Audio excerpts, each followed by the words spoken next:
welcome to episode 3 of the Vortex podcast. I am JS, and today I'm going to be joined along with Deo and Leo, and today we're going to be talking about some Vortex updates along with some FNAF news that has been released.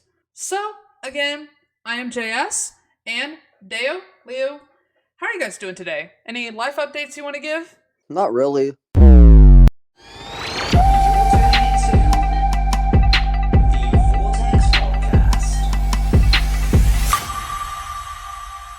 And you, Leo? I have been sick for the past 3 days, man. My lungs are about to... but I'm really thankful that it's starting to get better now. So we are on the podcast here today with yours truly, and just really busy with my own personal project. Well, a big short film. So that is about it. Life updates for me. I just had a birthday, which we'll get into in just a second. Went to see the Hunger Games last week. That was really cool. And yeah, just honestly, not much just going on, just been chilling. I also finished my A Bite of Freddy's series, which was really good. Great game, by the way. If you guys have not checked out A Bite of Freddy's, I highly recommend it. It's such a good game for, FNAF fan games. And I guess another thing too, I've been reading a new book that I got for my birthday, but yeah, that's pretty much all I have for, I guess, updates. I guess we're moving on to the next segment now, which would be the recent updates in the Vortex community. And we are going to be starting off with JS's birthday, Yep. which was extraordinary to say the least. Do you want to say more about the JS? Yeah, I just turned 21 a few days ago, which is mind-boggling to me, but I didn't really do anything, like crazy. I just went to a nice little Japanese restaurant, which is really good. We had some good hibachi, and yeah, hibachi is honestly, it's just so good. It's really good. You didn't have sushi? That is criminal. I wanted sushi, but we Sushi's couldn't. nasty. Sushi is wonderful. Okay, but that's a topic for another time. I don't think we should delve too much into that now, as that might be very controversial, especially your opinion, Dayar. Yeah, Dayar, I think you should talk more about the the up-and-coming new charity stream for 2024 that we are working on. Next year, we have started work on the charity stream for 2024. It will be happening in July. I believe it'll have the same somewhat layout, but instead of 2 days, I believe it's 3 days, right? I mean, we'll have more details whenever it comes to, close to that time, so. Yeah. Yeah. This is all what we have is just more groundwork of what is going to happen. Nothing completely concrete is there yet, but we do have some things that are being worked on. Yeah. Alright, so Helmus is an upcoming event that will be lasting to November 25th to December 16th. It will contain several things, such as 2 art contests, one for server icon and just a general art contest relating to it. And basically, Helmus, it's a Halloween x Christmas thing. Merge of the two. Like I said, there will be a art contest, and then there will be a Christmas icon for the server. You draw whoever wins. And there will be a charity stream, December 15th and 16th. It will be hosted by me on the Vortex Twitch channel. And we don't have a charity just yet, but I do have some ideas if I can find them. Plus, on that charity stream, we'll be showing off some runs that you can submit yourself from Curse of Dreadbear. You can submit a run for a hallway, corn maze, the Vanny ending, and then Build-A-Mangle. And if you submit those, fastest run will get a piece of Vortex merch from the Halloween drop that was earlier this year. That's really good. I would say that's a prize to be competing for. Oh yeah, for sure. So, you're a part of Vortex Red, so I guess you could talk about that. Yeah, for Vortex Red, that we kind of do the content-ish side, while Vortex Green does the behind the scenes and the renders, yeah, all that fun stuff. We are all still one group as a collective, but we are just the behind the scenes, at least Vortex Green. We're the behind the scenes, just making everything look pretty. Yeah. The next thing we're going to be talking about is the Vortex Awards. So, pretty much, this is an award thing for the Vortex members of, for example, what was the best video series, who was like the best shorts creator, upcoming creator, grown YouTuber, etc., etc. And pretty much it's a way to highlight those people in the community of Vortex to see what of their like accomplishments and stuff, and we want to like highlight their work and stuff. So right now we are doing a voting thing right now, and you should totally go vote. Yes. It will go on until we end up recording the video, I guess, discussing the winners, which, according to Alpine, will be around the 5th of December. So make sure to go get your votes in. At least for my part, if I win all the categories I'm a part of, you will see a little something from Tories. Yeah. I don't know what I'll do if I win. I guess just like say thank you for like the support and stuff. And I'll definitely, show my appreciation for everyone out there. And yeah, hey, I mean, if you do vote for me, it's greatly, greatly appreciated. What's your thoughts on the movie? Do you have any thoughts you want to share? And then also stuff about the sequel? The movie, I've watched it, I think, about 5, maybe 6 times. And all I have to say is, I went in thinking like I didn't think it was going to be bad. But I had a British friend, who watched it a couple days before, because the early release, and they said it was bad. So I walked in there like, I don't know if this might be good. I walked out of there with the biggest grin on my face. Mm-hmm. That movie is a solid 9 out of 10. Yeah, I absolutely loved it. I thought it was really good. I got to see it with my friend that you guys, if you were on my channel on JS Productions, you guys, saw how excited we were, and it paid off. It really did pay off. And I think whenever I reviewed it on Letterboxd, whenever I first saw it, I literally gave it 5 stars and said it's worth the wait. It was so worth the wait, and I'm happy on how, Blumhouse, Emma Tamey, and the rest of the cast and crew did so well with the movie. And I even said this, I think, in my video, I'm a happy FNAF fan. It's just crazy, to think about that. Yeah, this did exceptionally well, and literally exceptionally well. On the FNAF Movie Updates Twitter page, they said Five Nights at Freddy's is now Blumhouse's highest grossing movie of all time, reaching, as of this post, $284.3 million worldwide, beating out the previous title holder, Split. That's crazy. That is crazy. Honestly crazy. I was crazy once. I knew whenever I saw the trailers, I knew there was hype. There was real hype behind this movie. We've been waiting 8 years, but just to see it absolutely destroy the box office it's just wild to me. Mm-hmm. And highest grossing horror movie of all time too. Like, I think it literally beat out everything that, I think so. I feel like I could be wrong on that, but it did exceptionally well. And yeah, we're gonna be possibly getting a sequel, especially with those teases at the end. Now, Dale, come find me. I was in a theater. I was, right after the FNAF song played, I'm gonna be honest, me and my friends were singing it as it played, because we were a bunch of nerds that saw the FNAF movie. But we weren't really paying attention. I heard the grandfather's clock, the piece of soundtrack that is, if you didn't realize it yet, is legit the public music box from FNAF 2. Mm-hmm. I already knew that because I listened to the soundtrack beforehand, so I knew it was going to be the movie some way or another. Mm-hmm. I was like, oh, that's public's music box. I was like, oh yeah, of course, we're getting a sequel. But when it said, come find me, I thought it just said save me at the end. I didn't realize it said come find me until afterwards. Yeah. We are getting a sequel. We're getting a FNAF 2 movie. There's no way we're not. Mm-hmm. Absolutely. I really liked it. It was really good. Some people might say that it was not what we were expecting, and I agree, especially with that fort scene. It was kind of random, but honestly, it kind of develops the characters at the same time, because you have to remember that the children that are possessing the animatronics are still, well, they are kids. So they are also going to be acting like kids, and I think they really developed their character in a sense in this scene. It was a little bit silly, sort of like the fan fiction, but, it was really awesome in my opinion.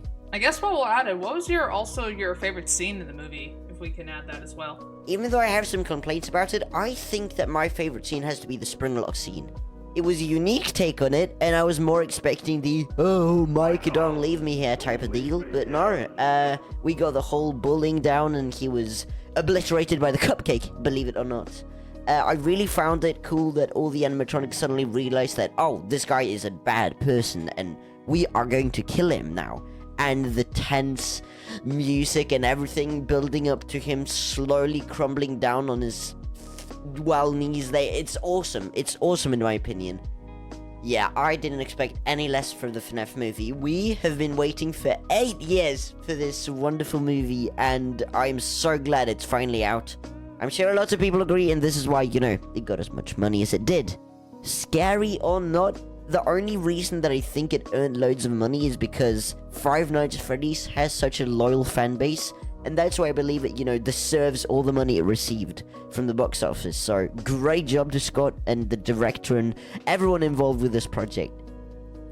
It'd have to be the fort scene or the Springlock scene. Oh yeah, yeah, those are definitely highlights for me. I'm not gonna lie, I absolutely love the fort scene. It's just, it's wholesome, and like to think of it, and like, let me go ahead and defend this scene right here while I'm at it.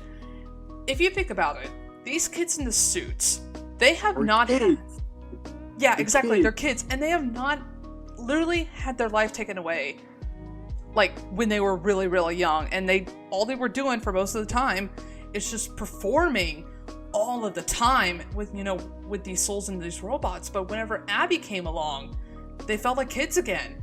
And yeah, like, I fully agree. Like, people are hating on this scene like, oh, it's not FNAF. I'm sorry.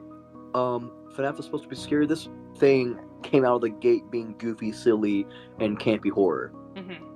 What are your thoughts on the Springlock scene? Oh my god, it was so good. I can literally see why they chose Matthew Lillard to play Whitley Mafton. He has those vibes, and especially if, you've seen the movie Scream, yeah, he's bringing that character out a lot, and he does so well in this movie. And yeah, literally the whole entire time for the Springlock scene, chills down my spine that we just saw that in live action. Like, yeah, not just in the Springlock scene. Throughout the entire movie, he just did a phenomenal performance. Mm-hmm. If you read The Silver Eyes, you know the switch between Dave Miller and William. Mm-hmm. In the movie, that just amplifies it. Steve Raglan, cool, calm career counselor, just, like, oh, whatever. But whenever he shows up on screen as Afton, he becomes this just terrifying presence that just steals the show. And then, of course, we also gotta shout out everyone, the cast and the crew, everyone that worked on this movie. Just a major shout out to them. And yes. Hey, if you guys are watching this episode, we really, really appreciate you guys for making this come to life, and we're so grateful, and we cannot wait for the sequel. But yeah, I guess other FNAF movie stuff to talk about. It's coming out on Blu-ray and 4K and DVD on December 12th, 2023, and it's going to be called the Nightshift Edition. And it's going to include exclusive bonus content with behind-the-scenes commentary and more. I'm buying it. I'm buying I'll say it a third time. I'm buying it. I'm buying it 100%. Yeah, the movie is going to be a lot more accessible now, considering that people can watch it from home. I think that that's going to earn the FNAF movie even more money, as, Eva mentioned earlier, that it's already earned so much, and I think it's going to earn even more now that people are going to sit down on the couch, watch the movie at their homes. Like, it's wonderful. I need to know how it happened. I just, that little nerd in me is just like, I need to know how they made Funny Bear go from game to movie. Mm-hmm. I need to know, but... Yeah. Mm-hmm. But yeah, so yeah, I'm definitely gonna be picking that up for sure. And then also the FNAF book releasing, or the FNAF movie book releasing December 26th. I don't know a lot about the novel, actually. I think it's going to be a great way to engage with readers. In most cases, hardcore fans will be the ones picking up this novel, but I think that a couple of people that are buying these things for Christmas for their kids might be like, oh hey, actually, is this a movie? let's watch it. I have seen the previews, and the page previews. I'm gonna say this: I wouldn't say we were robbed because this movie is already fantastic, but from I think it was 20-ish pages that we had of the preview was fantastic. This novelization was 100% written by Scott. This is Scott writing. I love the Silver Eyes. I love all the FNAF books, so seeing it being written in that style is really a relief that this is going to be, like the movie, because it's based off of it, but it's going to have its own little twist, I would say, because it just includes some cut content from the movie. I am really excited about this book, because I have seen a lot of movie to book adaptations in the past. For example, I have a book, Star Wars: Rise of Skywalker, which is a book or an adaptation of the movie, and it's going to be really cool to see how everything was going on during the movie, and also seeing the characters' thoughts. And it's also really like I mentioned about the characters' thoughts, it's going to be interesting to see what they're thinking in that situation, because in movies they cannot tell, they gotta show it. So it's going to be really interesting how they're going to tell everything that's going on in the book, and especially with the character thoughts. And I'm really intrigued, especially to see what's in the thoughts of Mike, Vanessa, and especially William Afton, and maybe the animatronics as well, which is going to be really cool. So now we're going to go ahead and kind of move on to the news portion. So we already did cover the FNAF novel as well as the Blu-ray, but also we got 3 other things. So the first one is a Hex Shadow Bonnie hoodie. What's your thoughts? I wish I could buy it. It looks clean as hell. Love it. Love the design. Love everything about it. I would pick up if I could. It looks really cool. Maybe if I have the money, I'll get it, but I don't know. We'll see. A couple of days ago, U2 announced that they would be collaborating with Five Nights at Freddy's again, and this time they are going to release figures from the ruindlc. I think they look great. The whole thing is to make things cute, I think, with their squinty little eyes, and I think they did a pretty good job. My personal favorite one has to be the Mimic. I mean, guys, come on. We love the Mimic. Are you guys going to be buying one of these? Let us know in the comments. Give me all of them. Give me all of them. FNAF Funko for Ruin. You have any thoughts about that? I don't have any thoughts because it's Funko, because all we have is Eclipse, Chica, and Roxy. That's all we're getting, at least from what we know. We're not getting anything for the Mimic, and the Mimic is legit the main antagonist of Ruin. There's no, it's just strange to me. Yeah, I do agree. I feel like you said, the Mimic should be at least in it, in some way. Yeah. But yeah, I think I'm more looking forward to the Funko Pops, if anything else. All right, time to talk about Help Wanted 2. Well, ooh, this one's interesting. So, you want to go ahead and talk about this, Deo, or kind of get started?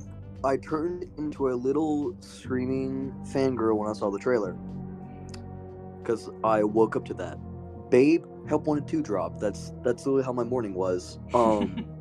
It looks really interesting. Help Wanted 1, really, when it was first announced, when the trailer came out, it was really played up to be a VR version of FNAF, just that. Mm-hmm. But you played the game, you got a little bit of lore, you got a little bit of new story. Mm-hmm. And Help Wanted 2, from what is teased, the Mystic Hippo, or even in the original blog about it, was can you find the deeper story, or something along those lines. Mm-hmm. I have theories on what it could be, but I'm just really happy to see that we are getting a Help Wanted 2. I loved Help Wanted 1, and seeing a sequel for it is just icing on the cake. Steel Wool is doing amazing. Yeah, I absolutely agree. I have not watched it myself, the full trailer, but I have seen itty bitty clips of it, and I'm intrigued, but I am really, really sad as a non-owner of a VR. We're not able to play it. I'm really sad about that. I'm just hoping at some point they'll have a flat mode like what they did for Help Wanted 1. I mean, I could see them doing that, but what I heard is that they have an eye tracking game in there, And I'm like, Yeah, the Mystic Hippo. how is that gonna work if there's a non-VR port for that? They could change it because they do say that it's coming to PC same day. So I don't know how that's going to work. Yeah. Yeah, whenever you said PC same day, I'm thinking of Steam VR, I Yeah. think. Yeah. People are asking like, "Oh, is it flat mode?" I'm saying it's probably going to be Steam VR, Yeah. but we might have the chance of a flat mode I can. because Yeah. people love flat mode. So I assume it's going to be. Yeah. Yeah. And I'm pretty sure, Steelwool is thinking of their fans who don't have a VR because in total, for a PlayStation and a PSVR 2, $1,000 total. And like, I'm gonna be honest, I don't have the money for that. Like, Yeah. I don't have the money for that. And That's a bit pricey, ain't it? It is releasing, I think, December 15th, right? What's the 14th, 14th? I do believe. Oh, shoot. So that's literally 2 days after the movie releases on Blu-ray. Oh. We, as FNAF fans, this entire year, we have just royalty. Yep. Ruin. Chica in Space 3. I'm going to count that because that game was amazing. Fight me. Hey, I mean, The that movie. Yeah. Help 1 and 2. All, the merch. Just, this year has been amazing. Just straight up amazing. The charity stream earlier this year. Mm-hmm. On the professional level and the fandom level, this year has just been fantastic for FNAF. Absolutely. And also, book-wise, too. Like, we finished up Tales from the Pizzaplex. We got the cookbook. I feel like there's other stuff that's missing, but... And also some of the graphic novels, too. Yeah, we've had a great year for FNAF, and especially Help 1 and 2 and the movie. Yeah. That's been cranking it up a big notch. If they tease any game, I'm going to sit here and I'm going to manifest and make it happen. We need a teaser for a Fredbear's game. We need it. Oh, yeah. They've mentioned it. Where's it at, Steelwool? Where's it at? Where's that? We need our prequel game. Yeah. That's not FNAF 2. Yeah, we need yellow. We need live. Actually, not live. We need more on the bite of 83. We need it. All right. So that's going to be it for this month's podcast. Hopefully, you guys have enjoyed this episode, and if you did, make sure to like the video and subscribe to the channel with notifications on so you won't miss a new video if you are watching this on YouTube. And if you're listening to this on Spotify, go ahead and listen to the other episodes if you have not already. And if you want, you can follow our socials as well. But, anyways, I'm JS. I'm Deo. And we will see you in the next episode. Bye-bye. Bye-bye.